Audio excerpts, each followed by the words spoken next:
All right, let's talk about a really simple but kind of life-changing idea that can totally transform how you deal with people and, most importantly, protect your own peace. It's called the let them rule. To get what I mean, I want you to imagine something. Picture yourself in a tug of war. You can feel that rough rope in your hands, your muscles are screaming, you're digging your heels into the dirt, pulling with everything you've got. And on the other end of that rope, it's someone you're trying so hard to pull over to your side. You just want them to see things your way, to agree with you, to change. You know that feeling, right? That ache in your arms and your back? That's the feeling of being completely burned out. It's the emotional weight we carry around trying to control things that, honestly, we just can't. But what if there was a way to just stop? A simple way to end that struggle without feeling like you've lost? Well, there is. And it's so much easier than you think. That's it. Just 2 words. Let them. It sounds so simple, right? But this little phrase is a powerhouse. It's become really popular in psychology circles lately, but the idea itself is ancient, with roots stretching all the way back to Stoic philosophy. It's all about making the conscious choice to just drop the rope. So what does this actually look like in real life? Well, if someone wants to leave you out, let them. If they're determined to get the wrong idea about you, let them. This isn't about being passive. It's about being strategic with where you put your precious energy.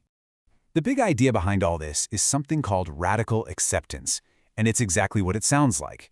It's about stopping the fight with reality. You stop pouring all your energy into wishing things were different, and you just look at them for what they are.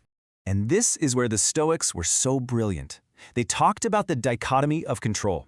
Just look at these 2 circles.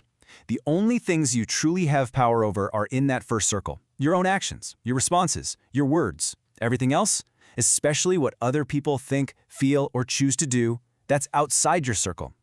The let them rule is all about learning to stay in your own circle. Okay, so that's the theory. It sounds good, but how does it actually work when things get messy? Let's walk through a scenario that I'm guessing a lot of us can relate to. Ah yes, the situationship. You know the one.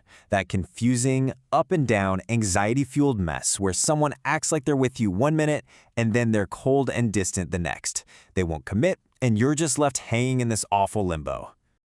So what's our typical reaction? We start working overtime, right? We try to be perfect, to prove we're worthy of their love.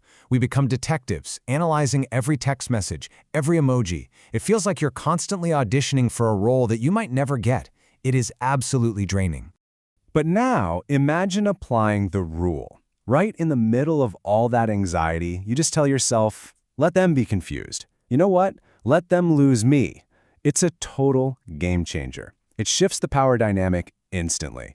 This is the pivot. You stop rowing the boat by yourself, you put the oars down, and you just watch. What happens when you stop sending the first text? What happens when you stop making all the plans? Their reaction, or maybe their lack of reaction, tells you everything you need to know. You stop auditioning and you start observing the truth. Now, I know what you might be thinking. Okay, but if I just let them, aren't I just letting people walk all over me? And that is a fantastic question. In fact, this is probably the most important part of this whole idea, because there's a huge misconception we need to clear up right now. Let's be super clear. Let them is not being a doormat. It's the opposite. Being a doormat is apathy. It's waving a white flag and saying, I don't care. Let them is about empowerment. It's not saying, I don't care. It's saying, I care about my own peace way too much to waste it trying to control you. See the difference?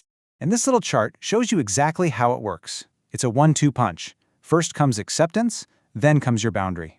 So let's say someone is always canceling on you. The let them part is accepting it. Okay, let them be flaky. That's who they are. But that's not the end of it. The second part is your boundary. So I will stop making plans with them.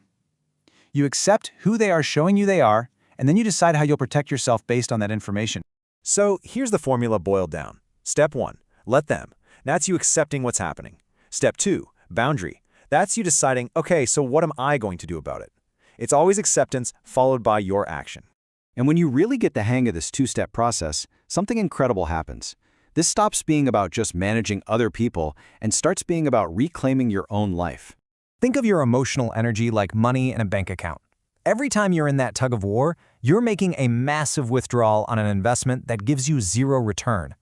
Applying the let them rule is just good emotional finance. You're stopping the bad investments. And guess what happens when you stop throwing all your energy away? Suddenly, you have a surplus. You can reinvest all that saved time and sanity into things that actually fill you up: your health, your hobbies, your goals, and, of course, the relationships with people who actually invest back in you. Now, here's a tough truth.